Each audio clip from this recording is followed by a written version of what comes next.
Hello dear students, welcome on Amplitude Classes Jaipur. So this is our fifth lecture on thermodynamics and statistical physics. In our first four lectures, we have discussed all the basic terminology and the function, or we can say that the partition function, because everything in the first unit is depend only on the partition function. Okay, so we will continue from here, and I guess we have already derived the internal energy of the system. So we define partition function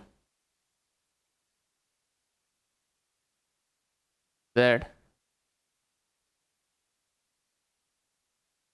okay, exponential minus beta ei and summation. Okay. Probability function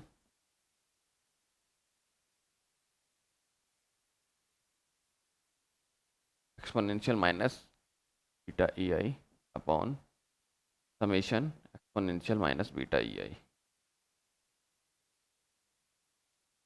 and we derived the energy, or you can say that internal energy.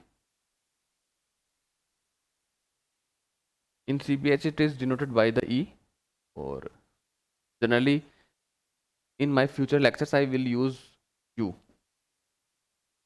Okay, so both are the same terms for the internal energy of the system, and it was nothing but minus del ln z over del beta. यहाँ तक हमने derive कर लिया था, और इसको अगर आप जैसे बीटा के रेस्पेक्ट में अगर इसको टेम्परेचर के टर्म्स में भी लिखना चाहो तो कैसे लिख सकते हो आप? बीटा इक्वल्स टू होता है 1/kT। अगर मैं टेम्परेचर के रेस्पेक्ट में पार्शियल डेरिवेटिव करूँगा, this is going to be -1/kT²। T की पावर -1 है, डिफ्रेंशिएशन करेंगे -1/t²। तो यहाँ से अपन इसको रिप्लेसमेंट कर सकते हैं। इसको मैं कुछ इस तरीके से लिख सकता हूँ, minus delta L N Z और delta T into delta T और डेल्टा बीटा लिख सकता हूँ। This is going to the same expression. अब अपन क्या करें, delta T upon delta beta की वैल्यू यहाँ से उठा के रख दें। तो इसका मतलब ये है कि आप इंटरनल एनर्जी को बीटा की फॉर्म में भी लिख सकते हो और टेम्परेचर के टर्म्स में भी लिख सकते हो।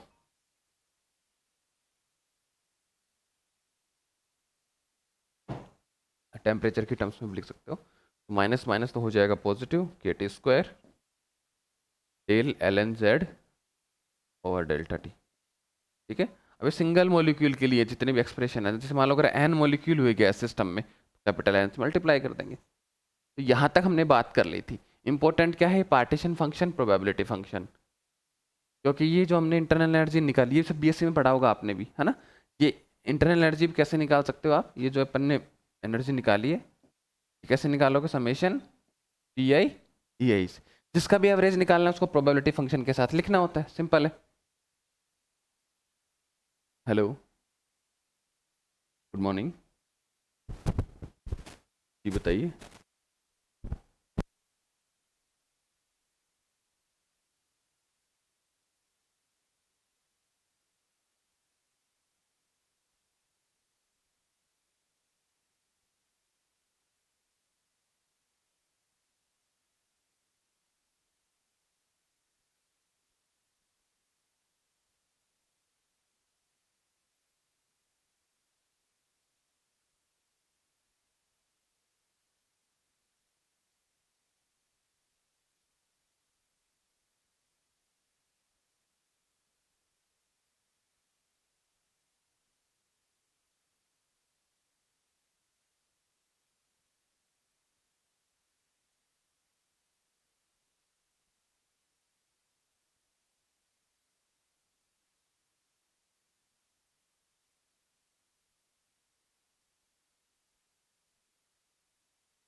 ठीक है, अपन कहते थे रैंडमनेस, लेकिन जब डेफिनेशन की बात करते थे, बहुत आसान डेफिनेशन तो है, लेकिन ये मोस्ट मिसलीडिंग डेफिनेशन भी है। कैसे? जैसे मान लो मैं कहूँ कि ग्लास के अंदर क्या है, क्रस्ड आइस है। क्रस्ड आइस समझ गए, है ना? समझ गए? जैसे मान लो इसके अंदर क्रस्ड आइस है और एक ग्लास के अंदर वाटर है, तो रैंडमनेस किस में ज़्यादा है, पानी में या बर्फ के अंदर, क्रस्ड आइस के अंदर तो टुकड़े कर दिए, रैंडमनेस पानी में ज़्यादा है। कैसे लगी रैंडमनेस पानी में ज़्यादा?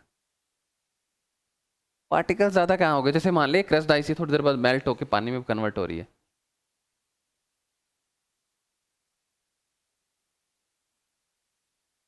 पानी, हाँ। हाँ, लेकिन अगर अपन क्रस्ड आइस की बात करें, इसके अंदर सारे मॉलिक्यूल्स जो हैं वो हाइड्रोजन बॉन्ड से बन जाते हैं। क्रस्ड आइस है, उसमें तो बीच में गैप बहुत ज़्यादा होता है पार्टिकल्स के बीच में, तो रैंडमनेस किस में ज़्यादा है ना? तो इसीलिए ये मिसलीडिंग लगता है, किसी को लगता है कि ठीक है कि क्रस्ड आइस, जनरली क्या होता है अगर आप रैंडमनेस देखोगे तो क्रस्ड आइस में ही ज़्यादा है, लेकिन एंट्रोपी वाटर की ज़्यादा होती है ना? तो जो रैंडमनेस है ये कन्वीनियंट टर्म है, एक्चुअल में क्या होता है। और एक और चीज़, चलो एक और चीज़ बताते हैं, एंट्रोपी मैक्सिमम कब होती है किसी भी सिस्टम की? हाँ, इक्विलिब्रियम पे पढ़ा है ना? अब बताओ, एक तरफ तो आप ये कह रहे हो कि भैया ये क्या है, रैंडमनेस है, दूसरी तरफ ये कह रहे हो कि ये तो इक्विलिब्रियम पे मैक्सिमम होती है।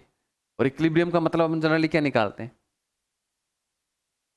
हाँ, सेम हो गया है। कुछ भी अगर केमिकल रिएक्शन की बात करते हैं, अपन कहते हैं कि भाई ठीक है, प्रोडक्ट और जो रिएक्टेंट आपस में बन रहे हैं उनकी रेट ऑफ प्रोडक्शन सेम हो जाए, ठीक है? तो रैंडमनेस जो है वो मिसलीडिंग इसलिए ही हो जाता है जनरली, आप एक तो डिस्टिंग्विश नहीं कर पाते कि भाई किसके अंदर रैंडमनेस ज़्यादा, दूसरा कि आप क्या कहते हैं कि इक्विलिब्रियम पे मैक्सिमम है। तो जनरली जो एंट्रोपी होती है वो बताता है किसको, जैसे अपन ने पहले भी लिखा था,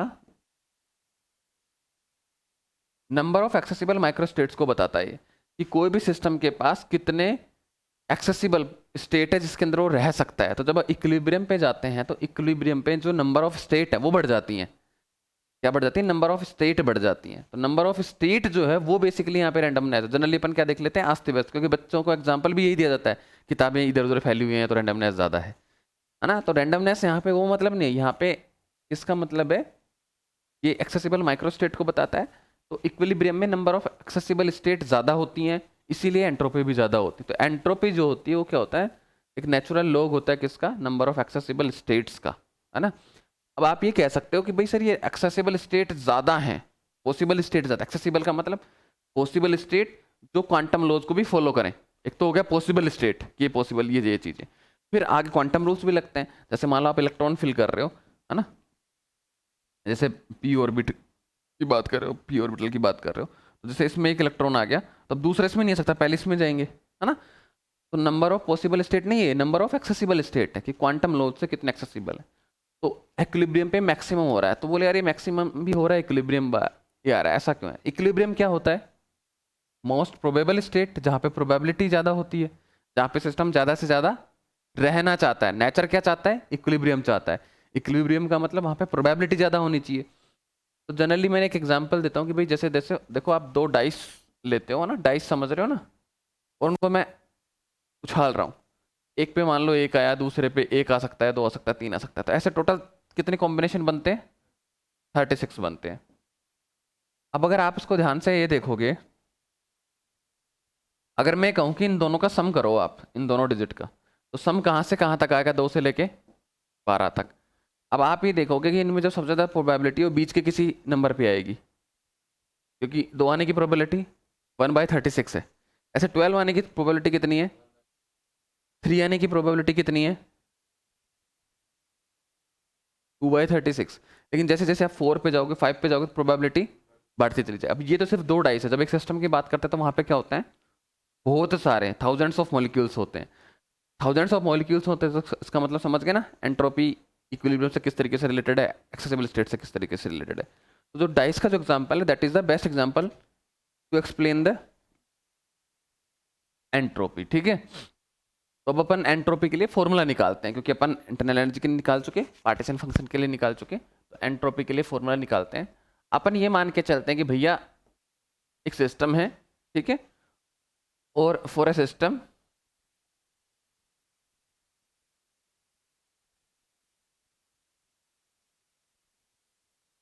इन एनर्जी इंटरवल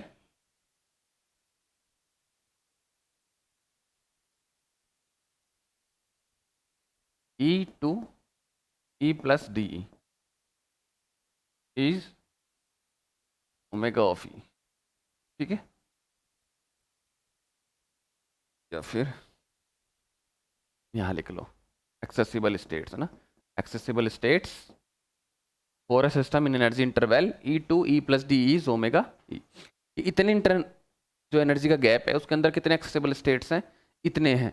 अब जब अपन एक छोटा सा गैप मान रहे हैं तो अपन ये मानकर चल सकते हैं कि वहाँ पे जो एनर्जी ऑलमोस्ट सेम है। जनरली आप पार्टीशन फंक्शन कैसे लिखते हो, जेड जो आप है वो कैसे लिखते हो, summation of exponential minus beta ई, इसको अपन बोल्ट्जमान मल्टीप्लायर बोलते हैं। इन सब का आप समेशन कर दोगे अलग अलग एनर्जी के लिए तो हमें क्या मिल जाएगा, z मिल जाएगा। अब मान लो अगर हम कोई क्वांटिटी है, जैसे मान लो 1 2 3 4 5, ठीक है, इन सबको जोड़ना है, अलग अलग जोड़ना पड़ेगा। लेकिन अगर मैं ये मान लो ये जो नंबर्स हैं ये इस तरीके से इतना गैप ना हो कि ऐसा गैप हो, एक का 3 हो, एक का 3.00001 हो, एक का 3.0002 हो, क्योंकि यहाँ पे गैप इतना ही आएगा, ऑलमोस्ट नेग्लिजिबल गैप आएगा। तो क्या मैं इसको ऑलमोस्ट इसके सम को 5 into 3 लिख सकता हूँ, क्लोज नंबर आ जाएगा। इसका मतलब क्या है, since energy interval is very small, तो इसका मतलब क्या है कि भैया आप जो पार्टीशन फंक्शन है ना उसको क्या लिख दो, एक्सेसिबल स्टेट का जो नंबर है उसे मल्टीप्लाई करके लिख सकते हो। समझ में आ गया ना, ठीक है। अब ये मान लो यहाँ पे भी इसका जो मैक्सिमा आ रहा है उसके लिए बार लगा लेता हूँ मैं, ठीक है ना, क्योंकि जब भी इनका मल्टीप्लाई आप करते हो एक्सेसिबल स्टेट्स का एनर्जी मल्टीप्लायर के साथ करते हो तो एक पर्टिकुलर पॉइंट पे इनका मैक्सिमम आता है, वरना एक तरफ से घट रहा होता है दूसरी तरफ से बढ़ रहा होता है, ठीक है। तो ये मैंने ऐसे क्यों लिख दिया, क्योंकि जो एनर्जी कैप है वो बहुत स्मॉल है। तो मान लो ये 4 माइक्रोस्टेट होती तो चारों के लिए ऐड करता, अब क्योंकि चारों का जो गैप है वो बहुत स्मॉल है तो मैं 4 से मल्टीप्लाई करके डायरेक्ट पार्टीशन फंक्शन लिख सकता हूँ, है ना। तो ये जो पार्टीशन फंक्शन है ये अपन अपना जो है एंट्रोपी को अपन निकाल सकते हैं, ठीक है। और एक बात ध्यान रखना, तो अगर आपने भी सेकेंडरी में पढ़ा होगा ना तो फर्स्ट यूनिट को टीचर ने पहले पढ़ाया था या कार्नोट इंजन वाले चैप्टर को पहले पढ़ाने लग गए थे। हाँ, जनरली बीएससी में टीचर क्या करते हैं, जो पहली यूनिट है उसको या तो स्किप कर देते हैं या सबसे लास्ट में पढ़ाते हैं ना। तो फर्स्ट यूनिट हो सकता है आपको थोड़ा डिफिकल्ट लगे क्योंकि टीचर पढ़ाता नहीं है बीएससी में। और हम ऐसा नहीं कर सकते है ना, क्योंकि हमें बच्चे से ऐसे गुमराह नहीं करना। तो आसान है, लेकिन क्योंकि नई पहली बार पढ़ोगे बीएससी में आपको स्किप ही करा दिया जाता है तो हो सकता है थोड़ा सा मुश्किल लगे, लेकिन थोड़ा टाइम दोगे तो चीज़ें आसान हो जाएंगी। लेकिन इस यूनिट के बाद अगर ये यूनिट आपको अगर 20% भी समझ में आ गई तो बाकी की थर्मोडायनेमिक्स आपको 100% समझ में आ जाएगी, अगर ये 20 समझ में आ गई तो, है ना। क्योंकि इसका रीजन क्या है, तो हम ये फास्ट पढ़ाते हैं, बीएससी की तरह टाइम नहीं ले सकते, और दूसरा आप पहली बार पढ़ रहे होते हो तो थोड़ा दिक्कत आ जाती है ना। अब इसका मैं क्या कर लेता हूँ, दोनों साइड नेचुरल लॉग ले लेता हूँ। अच्छा, नेचुरल लॉग क्यों ले रहे हैं, आप कभी भी अगर कोई डेरिवेशन भूल जाओ आपको ये पता होना चाहिए आपके हाथ में क्या है और आपको लास्ट लाना क्या है, ठीक है। तो हमें ये पता था, ठीक है। अब हमें पता है कि एंट्रोपी जो है वो है नेचुरल लॉग ऑफ, अच्छा मैं जनरली जो के लिख रहा हूँ वो के बी है, बोल्ट्जमान कांस्टेंट। अगर मैं बी नीचे नहीं लगा रहा हूँ तो भी याद रखना अभी अपन जो के यहाँ पे पढ़ रहे हैं वो कौन सा के है, बोल्ट्जमान कांस्टेंट ये है। तो मुझे तो ये टर्म लानी है क्योंकि ये तो कांस्टेंट है, तो ये टर्म लानी है। इसीलिए अगर आपको पता है ये लाना है और हमारे पास कुछ ऐसा है समेशन होता है, लेकिन अगर एनर्जी गैप छोटा है तो मैं इसको इसकी फॉर्म में लिख सकता हूँ। अब मेरे पास ये आ गया तो क्या इसका नेचुरल लॉग लेना आसान नहीं हो गया, काम हो गया। तो जो डेरिवेशन होते हैं वो जनरली क्या होते हैं, टीचर स्टेप बाय स्टेप बताते हैं तो बच्चा क्या होता है, कंफ्यूज रहता है कि यार बहुत टिपिकल चीज़ है, लेकिन डेरिवेशन बहुत टिपिकल नहीं होते हैं। हो तो बाहर लगा सकते हैं आप, है ना। अच्छा, अब ये एल एन जेड हो गया। एल एन का मैथमेटिक्स में फॉर्मूला होता है ना, L N M into N है तो L N M plus L N N लिख सकता हूँ मैं, तो मैं इसको लिख सकता हूँ एल एन ओमेगा ऑफ ई। अच्छा, एल एन से एक्सपोनेंशियल कैंसिल हो जाएगा तो ये क्या आ जाएगा, माइनस जो अपनी मीन एनर्जी है वो आ जाएगी, ठीक है। अब हमें तो ये चाहिए तो इसको अपन क्या कर देते हैं,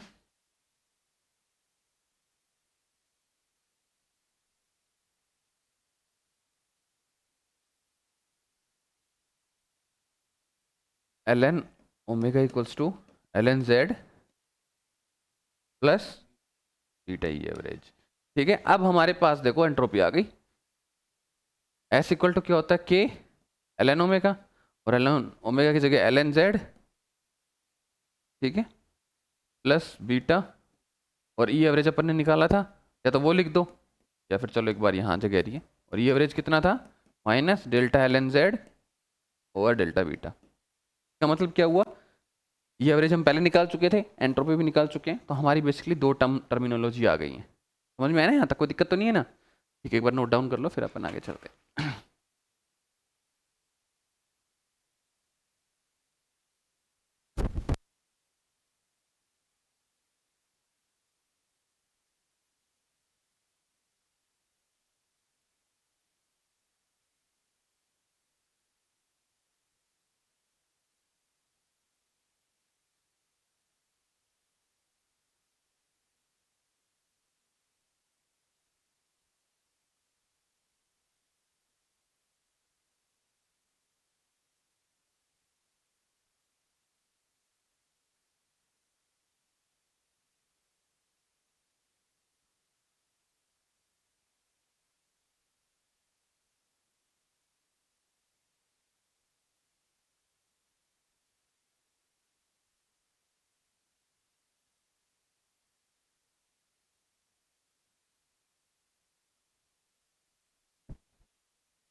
ओके,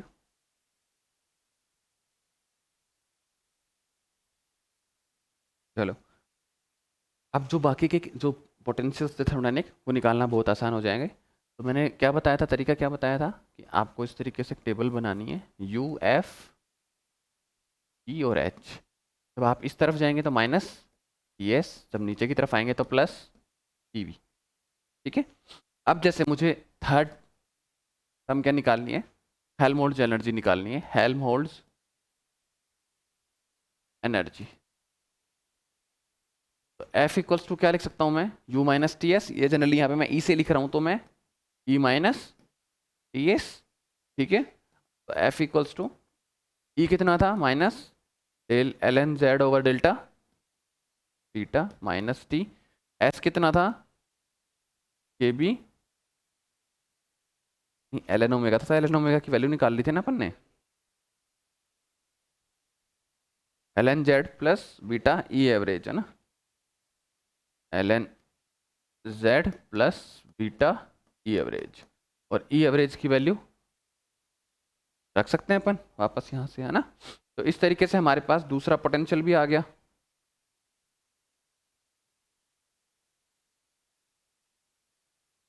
उसके बाद हम किसकी बात करते हैं, जी की बात करते हैं ना, जी यानी कि गिब्स एनर्जी।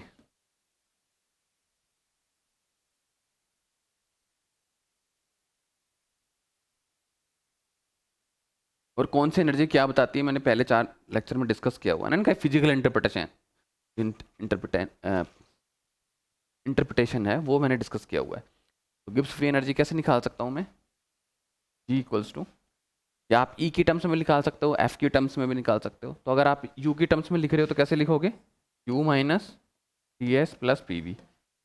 और अगर आप एफ की टर्म्स में लिख रहे हो तो कैसे लिखोगे, एफ प्लस पी वी, ठीक है।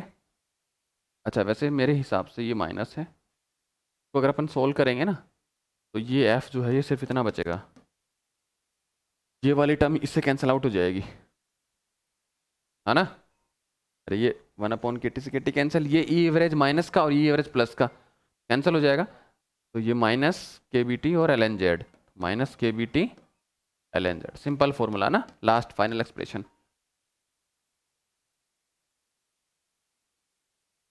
जी फोन करेंगे यार जो भी कर रहे हैं। हाँ तो जी इक्वल्स टू मैं कितना लिख सकता हूँ, एफ की टर्म में लिखूंगा बहुत आसान हो जाएगा, है ना। तो कितना लिख सकता हूँ मैं, minus K B T N Z, और पीवी की जगह कितना लिख सकता हूँ, केटी लिख सकता हूँ ना, आइडियल गैस इक्वेशन। हालांकि ये रिलेशन भी अपन आगे प्रेशर भी निकाल के दिखाएंगे आपको, केटी अपॉन वी होता है, निकाल के दिखाएंगे, लेकिन यहाँ पे जनरली मैं लिख दूँ एक बार PV equal to KT, PV equals to KT, है ना। अब एक्स ये जो एग्जाम जो है ना, जो सी यू टी और जो आर यू है, इसके लिए आपको आप कैसे आए वो शायद भूल सकते हो, कोई दिक्कत वाली बात नहीं, फाइनल एक्सप्रेशन आपको याद रहना चाहिए, क्योंकि आपको क्या करना है, 2 घंटे के अंदर 100 क्वेश्चन सोल्व करने हैं, तो आपके पास इतना टाइम वहां नहीं रहेगा कि आप डेरिवेशन कर सको, ना ही यूईटी में इतना टाइम रहेगा, ना ही आर यू में टाइम रहेगा। इस बात का ध्यान रखना, फाइनल एक्सप्रेशन आपको याद होना चाहिए, मुझे याद नहीं है क्योंकि मुझे जरूरत नहीं है, मैं निकाल लेता हूँ, है ना। और अगर मैं निकालूंगा तो भी मैं आपके कंपेरिजन में स्पीड से निकाल सकता हूँ, है ना, क्योंकि मेरी प्रैक्टिस है। आप अगर डेरिवेशन के चक्कर में वहां फंस गए तो टाइम खराब हो जाएगा भाई। मैं ये सीधा सीधा कहता हूँ कि भाई देखो ये तो याद करना ही पड़ेगा, एंथैल्पी। एंथैल्पी अगर लिखनी है तो मैं यू की फॉर्म में लिख दूँ सीधा, यू प्लस पी वी, तो एच इक्वल्स टू हो जाएगा यू प्लस पी वी, और यू होता है हमारा minus delta L N Z over delta beta, और पी वी को मैं क्या लिख सकता हूँ, के टी, ठीक है। तो ये हो गई हमारी एंथैल्पी। ये सारे फॉर्मूले लिख लो, फाइनल एक्सप्रेशन हमेशा आपको याद होना चाहिए, क्योंकि एग्जाम में जनरली क्या होता है, एक्सप्रेशन पूछता है, फिर एक्सप्रेशन पे बेस्ड क्वेश्चन पूछेगा, बहुत नॉर्मल सा क्वेश्चन पूछेगा, तो आपको फॉर्मूला याद होना ही होना चाहिए।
ठीक है, अब जैसे मान लो अपन ने P V equal to N K T use कर लेते हैं जनरली, लेकिन एक्सप्रेशन आया कैसे ये भी अपन डिराइव कर सकते हैं ना। मीन प्रेशर आप कैसे निकाल सकते हो, वो भी अपन निकाल सकते हैं। अब प्रेशर निकालना है, नॉर्मल सी बात है, मीन प्रेशर निकालना है ना। कैसे लिख सकते हो आप, समेशन प्रेशर के लिए कौन सी टर्म्स, कैपिटल पी ध्यान रख लेना ना। किसी भी चीज़ का प्रेशर निकालना है, एवरेज निकालना है, तो P I exponential minus beta E I upon summation exponential, यही होता है, क्योंकि ये प्रोबेबिलिटी फंक्शन है ना। आप कंफ्यूज मत होना, ये जो पी है यहाँ पे प्रेशर है, ध्यान रखना, ये क्या नहीं है, प्रोबेबिलिटी नहीं है या फिर मोमेंटम नहीं है ना। तो ध्यान, या तो मैं नोट कर ही देता हूँ यहाँ पे, ये क्या है, प्रेशर है। फिर किसी भी चीज़ का एवरेज निकालना है, उस एवरेज उस क्वांटिटी को यहाँ रखो, और ये फॉर्मूला यूज़ कर लो, सीधी सी बात है।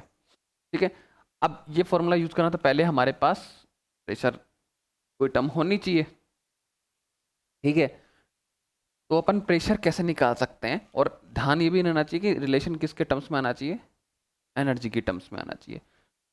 तो प्रेशर और एनर्जी का कोई रिलेशन अपन निकाल सकते हैं क्या? निकाल सकते हैं तो कैसे निकाल सकते हैं?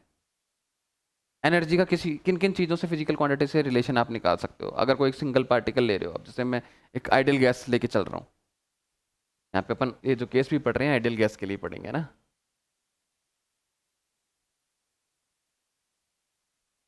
फोर्स से सीधा सीधा रिलेशन होता है, और फोर्स का प्रेशर से रिलेशन होता है ना। तो अपन क्या निकाल सकते हैं कि भैया देखो, अगर मैं एनर्जी की बात कर रहा हूँ तो मैं एनर्जी लिख सकता हूँ, जैसे मान लो मैं अलोंग द एक्स डायरेक्शन बात कर रहा हूँ ना, फिर तीनों डायरेक्शन के लिए तो अपन निकाल लेंगे। अलोंग एक्स डायरेक्शन की अगर मैं बात कर रहा हूँ एफ एक्स, और मान लीजिए एक्स के अलोंग कितना डिस्प्लेसमेंट कर रहा है वो डी एल एक्स, है ना। इससे एनर्जी में कितना चेंज आ जाएगा, माइनस डी ई एक्स लिख सकते हो आप इसको। ठीक है, इसी तरीके से वाई के लिए लिख सकते हो, इसी तरीके से जेड के लिए लिख सकते हो। तो क्या मैं एफ एक्स को कुछ इस तरीके से लिख सकता हूँ क्या, और उनको del E X over del L X लिख सकता हूँ ना। तो हमारे पास फोर्स का एक रिलेशन आ गया कि भाई आप इस तरीके से जो है लेकर चल सकते हो। इन द सिमिलर सेंस मैं एफ वाई के भी लिए भी लिख सकता हूँ, minus del E Y over, similarly Z component के लिए भी लिख सकते हो,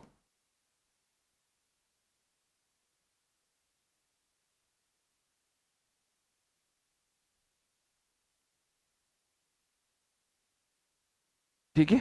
अच्छा, प्रेशर के लिए लिख रहे हो तो अगर एक्स के कंपोनेंट में अगर फोर्स ले रहे हो तो प्रेशर के लिए वाई जेड प्लेन हो जाएगा, अगर वाई के लिए ले रहे हो तो एक्स जेड प्लेन हो जाएगा, और जेड के लिए ले रहे हो तो एक्स वाई प्लेन हो जाएगा। सिंपल है ना। तो अगर मैं इसके लिए एरिया एलिमेंट लिखता हूँ, एरिया एलिमेंट को मैं क्या लिख लेता हूँ, डी ए एक्स लिख लेता हूँ ना। तो इसके लिए एरिया एलिमेंट लिखोगे तो कैसे लिख सकते हो, डी एल वाई और डी एल जेड। और कंप्लीट अगर एक टर्म लिखना चाहते हो तो आप कुछ इस तरीके से लिखा, अपन ये मान के चले कि जो टोटल लिमिट है वो इस कुछ इस तरीके से, तो ऐसे लिख सकते हो, है ना। ऐसे ही इसके लिए कितना लिख सकते हो, L x L Z, simple है। और इसके लिए क्या लिख सकते हो, और ये आपको बीएससी फर्स्ट ईयर में भी समझाया होगा कि जब भी किसी प्लेन की बात करते हैं तो जिस एक्सिस के परपेंडिकुलर उसके अलावा जो कोऑर्डिनेट बच के उनके मल्टीप्लाई करके लिख दो। तो मान लीजिए ये एक्स एक्सिस है, ये वाई एक्सिस है, तो ये अगर एल एक्स है, ये एल वाई है, तो एरिया कितना हो गया, एल एक्स एल वाई। और डायरेक्शन कैसे निकालते हैं हमेशा, उसके परपेंडिकुलर, तो जेड डायरेक्शन में, तो इसके लिए डायरेक्शन। ठीक है, सिंपल है। अब क्योंकि हमारे पास फोर्स का एनर्जी से रिलेशन आ गया, यस सर, अब हमारा इसको अपन प्रेशर के टर्म्स में लिख सकते हैं, बस काम हो गया, इतना ही चाहिए,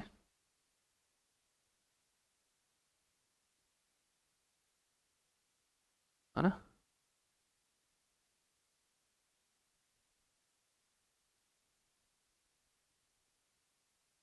तो अगर मैं पहले मान लो किसके लिए निकाल लेता हूँ, एक्स कंपोनेंट के लिए निकाल लेता हूँ ना, पी एक्स के लिए मैं क्या लिख सकता हूँ, summation L by L Z तो आ ही जाएगा बाहर, है ना। कहाँ लिखे, यहाँ लिख दें, और ये कितना हो जाएगा, minus del E X over del L X, और exponential minus beta E I upon summation exponential minus beta E I. आसान है, बस अब कुछ नहीं करना। अब हमें पता है कि ये क्या है, जेड है ना, ये क्या है, जेड है।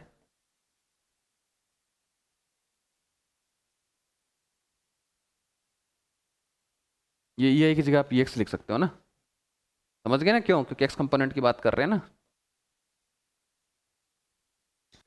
अगर मैं इसका एल एक्स के रेस्पेक्ट में डेरिवेटिव करूं, क्योंकि मेरे पास टर्म ही क्या है, एल एक्स की है, तो मैं इसको लिख सकता हूँ delta Z over delta L X, है ना। तो माइनस बीटा आगे आ जाएगा, summation del E X over del del L X आएगा, और exponential minus beta E X आ जाएगा, यस और नो।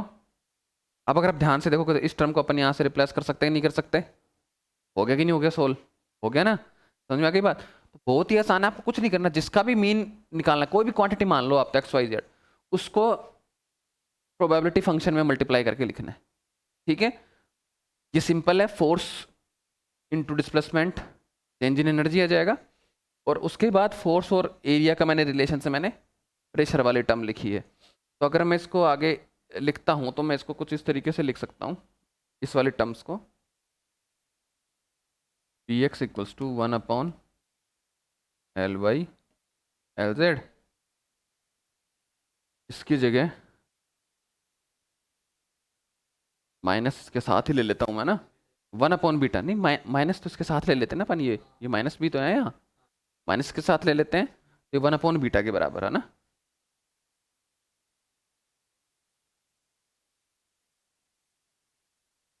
और इनटू ये 1/z एज इट इज है या नहीं है? ठीक है, और ये वैल्यू किसके बराबर हो जाएगी? Delta Z over del L X के बराबर। इन द सिमिलर सेंस हम क्या निकाल सकते हैं? बाकी सभी के लिए निकाल सकते हैं सेम सेंस में। जैसे अगर मैं पी वाई लिखना चाहता हूँ तो मैं कैसे लिख सकता हूँ? 1/L/Lz की जगह Lx/Lz इंटू 1/बीटा z delta z over del L Y.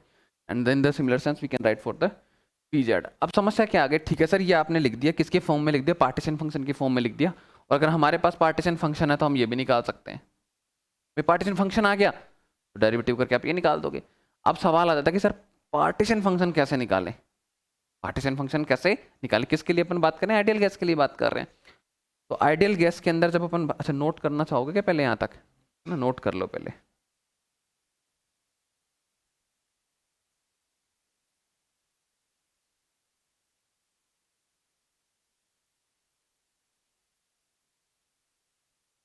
दिख रहा है ना ये इतना छोटा करने पे?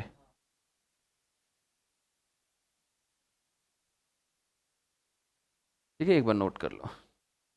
तो पार्टीशन फंक्शन निकालने के लिए क्या करेंगे अपन? आइडियल गैस को एक कंटेनर मानेंगे, कंटेनर में अपन मोनो एटॉमिक गैस के लिए पहले निकालेंगे। तो क्वांटम मैकेनिक्स के अंदर पढ़ा होगा, सिंगल पार्टिकल को अगर आप बॉक्स में बंद करते हो एनर्जी कितनी होती है? पार्टिकल को जब आप एक बॉक्स में बंद करते हो एनर्जी कितनी होती है? N square pi square H cut square upon 2 ma square. पढ़ा है?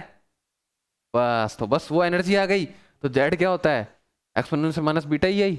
एनर्जी की जगह क्या रखना है? N square pi square H cut square upon 2 ma square. तो जेड आ गया।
हो गया, ठीक है।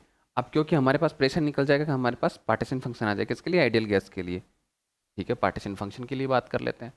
अब partition function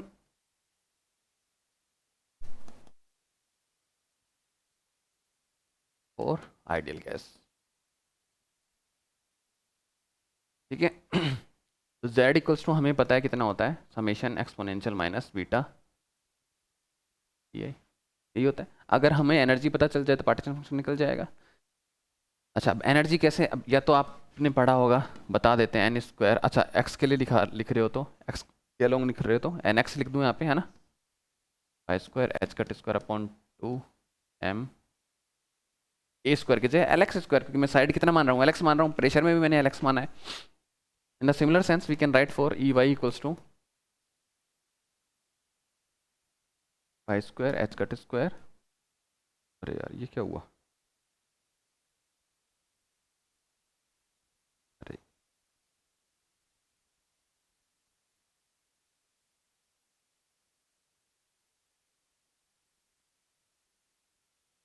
N square pi square H cut square upon 2m L Y square.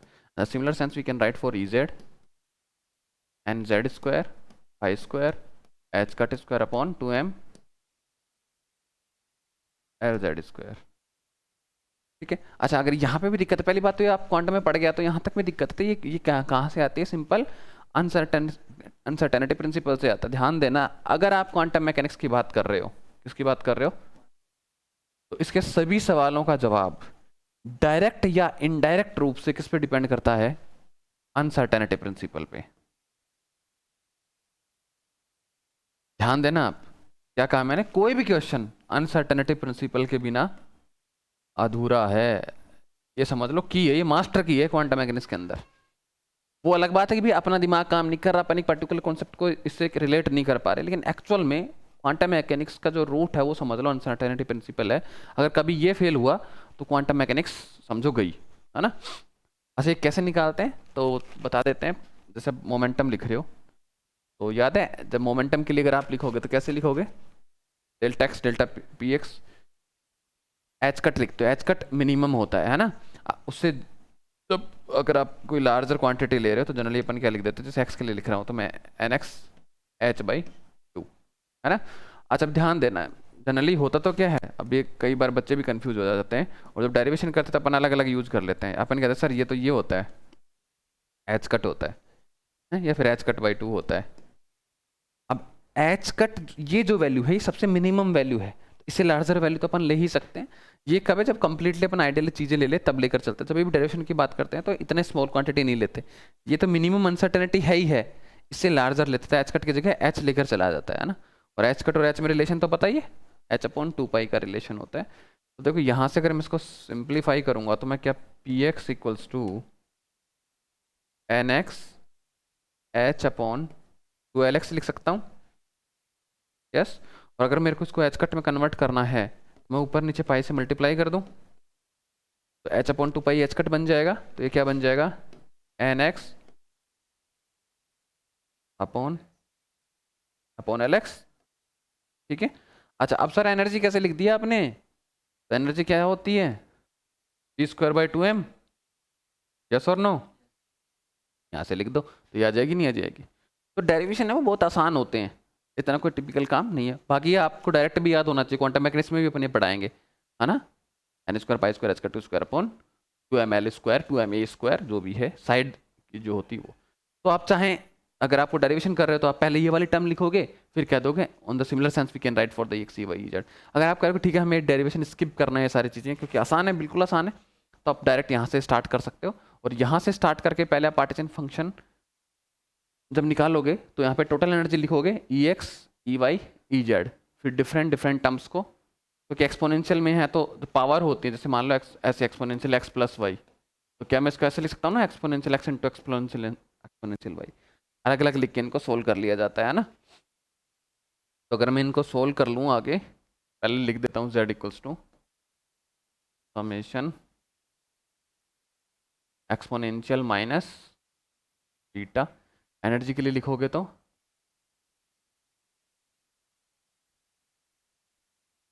वो तो कॉमन आएगा, उनको बाहर निकल लेंगे अपन, है ना। तो इसके अंदर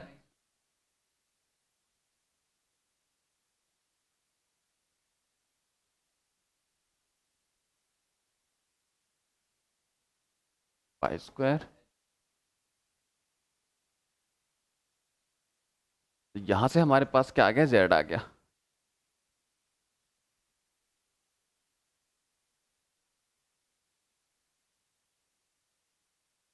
और जब आप इनको अलग अलग करोगे तो सोल्व कैसे होगा, अब ये समेशन है, अगर गैप बहुत बहुत बहुत स्मॉल होता चला जाए तो समेशन इंटीग्रेशन में कन्वर्ट हो जाएगा। तो ये टर्म अलग ले लोगे, एन एक्स के रेस्पेक्ट में इंटीग्रेशन कर दोगे, ये टर्म अलग ले लोगे, एन वाई के रेस्पेक्ट में इंटीग्रेशन कर दोगे, ये टर्म अलग ले लोगे, एन जेड के टर्म्स में इंटीग्रेशन कर दोगे। तो जब फाइनल यहाँ से जो आपका एक्सप्रेशन बचेगा वो बचेगा वी एम अपॉन 2 पाई बीटा एच कट स्क्वायर 3/2, है ना। ये एक्सप्रेशन आ जाएगा आपका फाइनल। कब, जब आप इंटीग्रेशन में समेशन को किस में बदलोगे, इंटीग्रेशन में। तो अगर मैं आप यहाँ पे लिख के भी दिखा देता हूँ थोड़ा, ये बेसिकली जो फर्स्ट वाला है, या फिर आप इसको इसको हटाओ, इंटीग्रेशन लगाओ, d n x d n y d n z, d n x के टर्म्स में इस वाले टर्म का हो जाएगा d n y d n z. अच्छा, इसमें भी क्या यूज़ करना पड़ेगा आपको, स्टैंडर्ड इंटीग्रल यूज़ करना पड़ेगा, है ना। स्टैंडर्ड इंटीग्रल आपने यूज़ करना पड़ेगा, जैसे 0 to ∞ exponential minus you square D you, है ना। तो ये आता है शायद 1/√π/2 ऐसे कुछ आएगा, है ना। तो ये वैल्यू भी यूज़ करनी पड़ेगी इंटीग्रेशन में, तब जाके आपका फाइनल एक्सप्रेशन ये बन जाएगा। ठीक है ना, समझ में आ गई ना मेरी बात। इंटीग्रेशन करके देख लेना, अगर नहीं होगा तो मैं कल पूरा कर दूंगा, कोई बड़ी बात नहीं है। तो ये लिख लो अब।